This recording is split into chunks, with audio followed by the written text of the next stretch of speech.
O eto ang tanong, paano mo daw masasabi kung swerte ka sa asawa mo? Kung swerte ka sa asawa mong lalaki? Una, hindi ka minumura. Ilan dito sa mga babaeng to na yung asawa nila pag nagagalit sa kanila, minumura agad sila. Minumura sila na kung murahin sila, akala mo hindi sila partner o hindi sila asawa. Nakakala mo alipin sila. Every time na nagagalit yung asawa nilang lalaki, binagmumura agad sila. Swerte ka sa lalaki kung hindi ka minumura niyan. Lalo na kung may anak kayo tapos ayaw na ayaw niyang iparinig dun sa loob ng pamamahay na yun na may nagbumura sa loob ng bahay na yun. Na kahit anong galit sa'yo ni mister, o kahit anong galit sa'yo ng boyfriend mo, hindi ka mumurahin. Oo, magagalit siya. Oo, sasabihin niya yung rason bakit siya naiinis. Minsan mapipikon siya sa'yo dahil syempre babae, toyoin yan eh. Pero never kang mumurahin. Pangalawa, yung lalaking hindi ka sasaktan ng pisikal. Yung lalaking hindi ka binubugbog. Swerte ka kung makakuha ka ng lalaking ganun.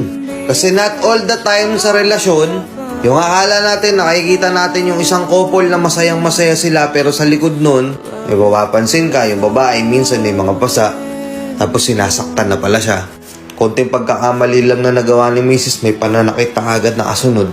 Tapos nakikita yun ng mga bata, nakakala ng mga bata, okay lang yun.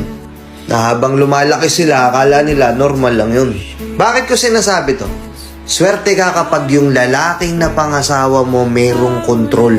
Pare-parehas lang tayong tao, pare-parehas tayong nagagalit.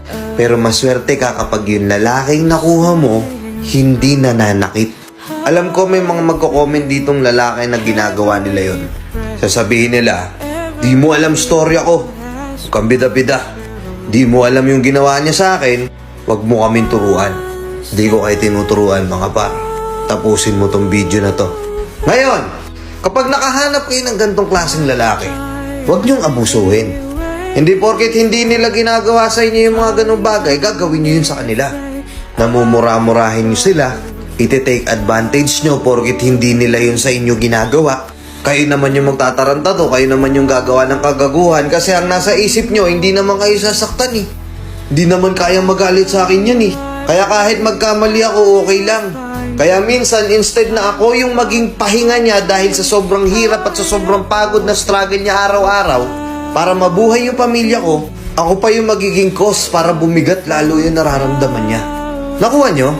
Nuggets nyo?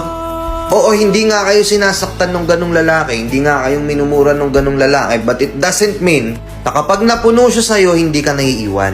Which is yun yung